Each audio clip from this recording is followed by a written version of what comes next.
Vous savez que la vie, c'est la merde. La vie, c'est la merde, vous le saviez? La vie, c'est la merde. La vie n'est pas belle, comme on le prétend. Beaucoup vous disent que la vie est belle, les choses sont bien. La vie n'est pas bien. La plupart du temps, c'est pas bien. C'est bien si tu passes un moment agréable de la vie. Tu vis dans les conditions les meilleures. Tu as de l'argent, ta famille est bien, vous êtes en politique, surtout ceux-là. Vous êtes en politique, vous avez le pouvoir. C'est comme ça qu'on dit ça, non? Nous avons le pouvoir. Il y a des gens qui crépissent dans la misère, la pauvreté, la maladie, la prière, la galère, la peine, la faim, l'handicap, le noir, le manque de courant, d'électricité, d'eau potable. Il y a des gens qui souffrent. La vie est très difficile pour beaucoup de personnes. Beaucoup qui vont vers la Méditerranée essayant de trouver asile ailleurs, pendant qu'ils meurent, flagellés, tués, battus. La vie, c'est pas agréable. Ok? Quand tu as vécu toute ta vie en un endroit, tu tombes dans les bonnes conditions, vous avez une voiture, tout ça. On a souvent tendance à croire que la vie est belle. Et souvent, avec beaucoup de condescendance, on regarde par-dessus ceux qui traversent des moments difficiles de la vie. C'est ça la réalité. Quelque chose que papa aurait dû te dire. Encore une fois, dans cette édition très intéressante. Je pense que beaucoup de personnes ont besoin de le savoir. On va continuer. Vous avez fait preuve de beaucoup de réactions à l'égard de la vidéo précédente, des choses que papa devrait vous dire. Beaucoup n'ont pas des pères, beaucoup n'ont pas eu de père, beaucoup leurs pères sont partis trop jeunes et n'ont peut-être eu personne avec qui discuter sur des sujets très intéressants, très importants de la vie. La vie, c'est la merde, ça il faut le savoir. Et laissez personne venir vous dire non, la vie c'est pas la merde, tout ça. Oui, ta vie à toi c'est pas la merde. On t'a déjà coupé la jambe. Ta petite sœur a déjà été violée par des assaillants bizarres. C'est clair que tu dises que la vie est belle. La vie n'est pas belle. Les gens chercheront à se servir de toi. Je ne sais pas quel âge tu as. Peu importe, tu vas te retrouver. Les gens serviront de toi. Les gens, généralement, quand on te regarde, on veut se servir. Qu'est-ce que tu apportes? Quand tu es un homme, tu es quoi? Tu représentes quoi? Si tu ne représentes pas grand-chose, c'est-à-dire ne pas représenter grand-chose dans cette époque à nous, ça veut dire que tu n'as pas un boulot impressionnant. Tu n'as pas une activité qui fait peur. Voilà pourquoi quand on rencontre quelqu'un, on a tendance à le demander qu'est-ce qu'il fait dans la vie. Pourquoi on demande qu'est-ce qu'il fait dans la vie?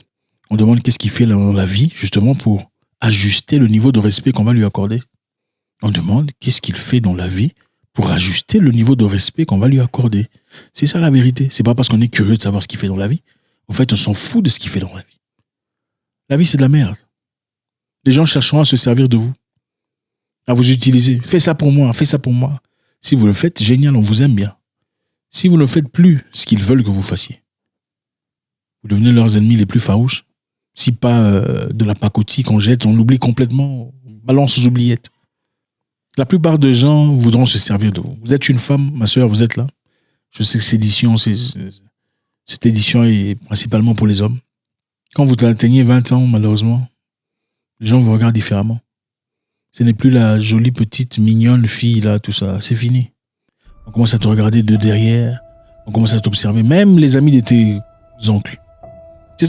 Sans tabou, hein, sans tabou. Même les amis de tes oncles commencent à te regarder. Quand tu tournes comme ça, on te regarde.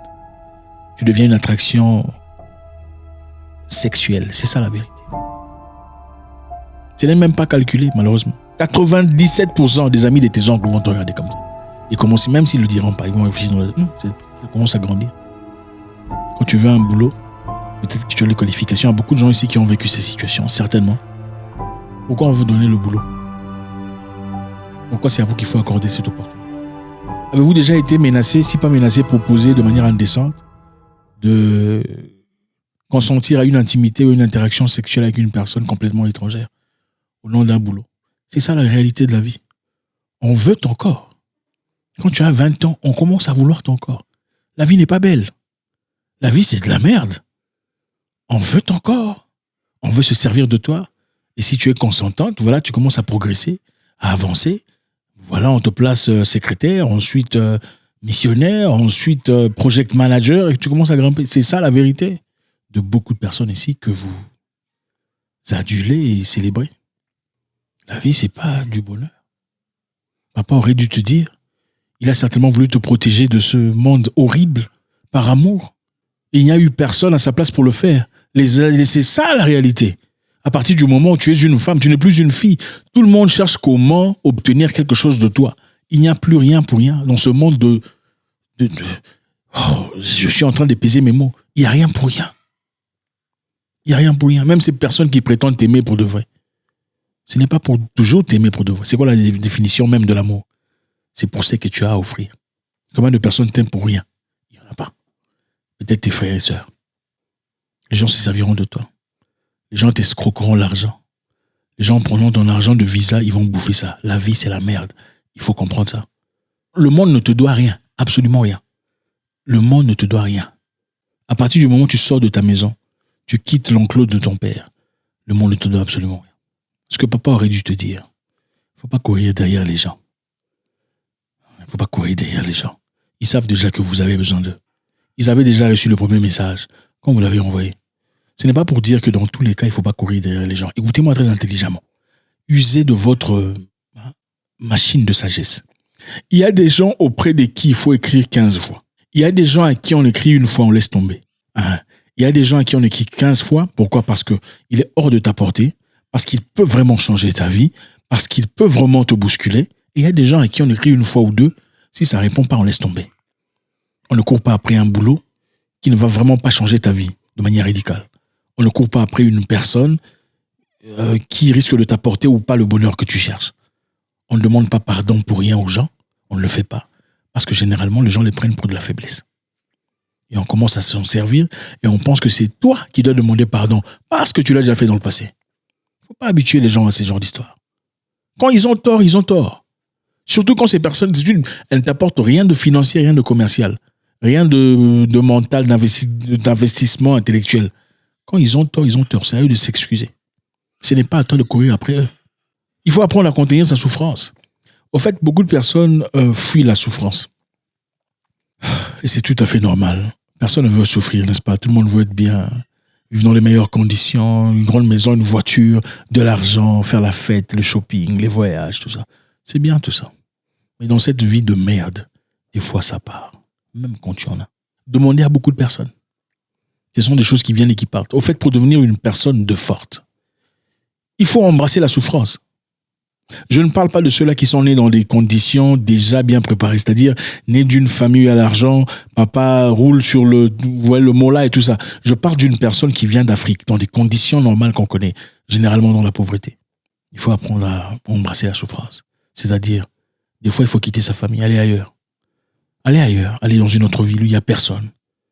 Et apprendre la vie. Plus vous apprenez de la vie, plus vous êtes conditionné à la nature à laquelle vous faites avance.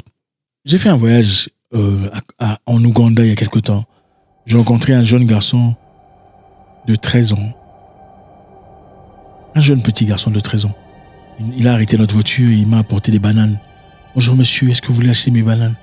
J'ai regardé, j'avais pas besoin de bananes.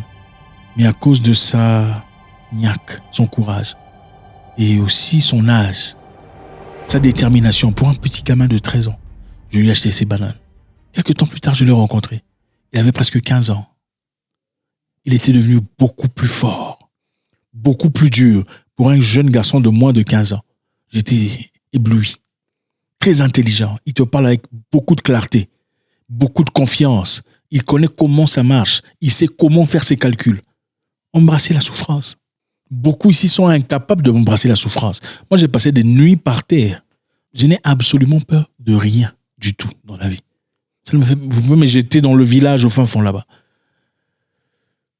En vertu de l'expérience que j'ai, je sais que je m'en sortirai. Je me rétablirai au même niveau. Parce que je connais le marché, je connais le voyage. Il ne s'agit pas de la destination, mais du voyage. Je suis même en train de me apprendre à se relever des difficultés. N'ayez pas peur d'aller vivre chez votre oncle. Même si on vous insulte, ça vous conditionne. Vous devenez un dur à cuire. Le monde n'est pas agréable. Si vous voulez faire la politique, on va vous insulter. Il faut être conditionné. Vous voulez être avocat ou une personne proéminente, on va vous insulter. On va s'attaquer à vous. Mais comment vous pensez pouvoir le faire, arriver à ce niveau, si vous n'êtes pas conditionné? Ce n'est pas possible. Il faut être conditionné. Conditionné aux critiques. Conditionné aux insultes. Conditionné au revers. Conditionné à l'adversité. C'est ça la vie. Conditionné à la souffrance. Conditionné à la faim. Tu as déjà fait 2 jours sans manger. Pas parce que tu étais en prière, mais parce qu'il n'y a pas à manger. Moi, j'ai déjà pleuré.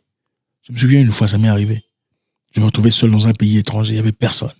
Personne pour m'aider. On m'avait donné juste un endroit pour dormir. C'était un club de boxe. On dit, tu vas nettoyer, balayer le club, mais bon, on te donne l'autorisation d'y dormir. Il y avait une chambre propre, une petite cuisine. Et à l'époque, j'avais des petits jobs. On va m'appeler pour aller travailler comme vigile. Tu travailles comme vigile en te donnant de l'argent. Quand tu as de l'argent, la première chose que je faisais, c'était quoi? Je partais au supermarché acheter à manger. Parce que je ne savais pas quand est-ce qu'on m'appellerait encore. Il m'est arrivé une fois, on m'a appelé, j'ai acheté, j'ai bouffé l'argent. J'attendais qu'on m'appelle le lendemain, on ne m'a pas appelé. Il n'y avait pas à manger. Il y avait juste une bouteille d'huile, c'est tout. Tu vas manger l'huile. C'est pas possible. À côté de nous, il y avait un supermarché. En regardant la fenêtre, j'ai vu une jeune fille à côté, j'ai vu un gros pain. Un pain, c'est comme si quelqu'un avait oublié ce sachet de pain. J'ai dit, oh Seigneur, ça fait 2 jours que je n'ai pas mangé. Le pain ici et là, quelle bénédiction. J'ai vu le pain, mais je ne pouvais pas sortir parce qu'il y avait une jeune jolie dame à côté, qui justement n'était pas là pour le pain, elle était en train de faire autre chose. Moi, je me suis dit, bon, dès qu'elle sera partie, je vais prendre le pain, je vais manger ça. J'étais là en train de danser déjà, oh Seigneur, tu as écouté ma prière. Ah non. 5 minutes plus tard, je regarde là comme ça, le pain n'est plus. Le pain est parti.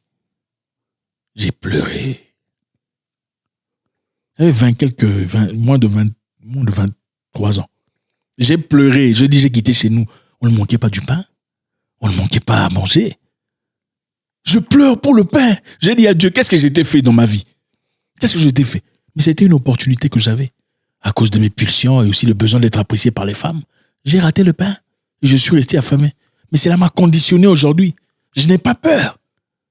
Je n'ai peur de très peu de choses, moi. Très peu de choses me font peur. Il faut être conditionné aux difficultés de la vie. Conditionné au revers. Conditionné à l'adversité. Conditionné à l'adversité. Conditionné aux affronts. Être prêt à la joute de la vie. Ce que papa aurait dû te dire. L'argent résout beaucoup de problèmes. Mais il ne faut pas faire de l'argent l'objectif de vie. Papa aurait dû te dire que l'argent résout beaucoup de problèmes. Mais il ne faut jamais faire de l'argent l'objectif de vie. C'est bien d'apprécier les gens, les patrons, tout ça. C'est bien tout ça. C'est un rêve qu'on vous vend. Écoutez, même si tu travailles 24 heures sur 24, beaucoup ici ne seront jamais ça. En fait, pour vous dire, 95% ne seront jamais ce que vous voyez là-bas. Mais vous auriez sacrifié votre paix pour toujours. Vous auriez laissé la famille à côté. Le temps que tu aurais pu passer avec tes enfants, tu l'as passé en train de chercher l'argent que tu n'as jamais trouvé. Le temps que tu aurais pu passer avec tes parents mourants et acquérir la sagesse, tu l'as passé ailleurs cherchant l'argent que tu n'as jamais eu. Le temps que tu aurais pu passer avec ta famille, tes enfants, ta femme enceinte, tu l'as passé ailleurs cherchant une vie, de l'argent que tu n'auras jamais acquis. L'argent, c'est bien. Mais l'argent, ce n'est pas tout. Beaucoup de gens sont devenus prostitués à cause de l'argent. Et ce n'est pas parce qu'ils étaient en manque d'argent. C'est l'amour démesuré de biens. Au fait, l'origine de beaucoup de mal en Afrique, c'est l'argent. Ceux qui vendent nos héros, ceux qui ont vendu Lumumba, c'est à cause de l'argent. Ceux qui ont trahi Sankara, c'est à cause de l'argent. Ceux qui ont trahi Magoufouli, c'est à cause de l'argent. Ça continue, Kadhafi, c'est toujours à cause de l'argent. C'est bien de chercher l'argent, mais n'écoutez pas, n'en faites pas une religion. Comment avoir de l'argent? Les riches. Vous êtes riches déjà. Vous avez un cerveau, vous êtes en vie, vous êtes riche, mon cher. La richesse, c'est relative, ça dépend de ce que vous cherchez. Le besoin d'argent dépend de ce que vous cherchez dans la vie.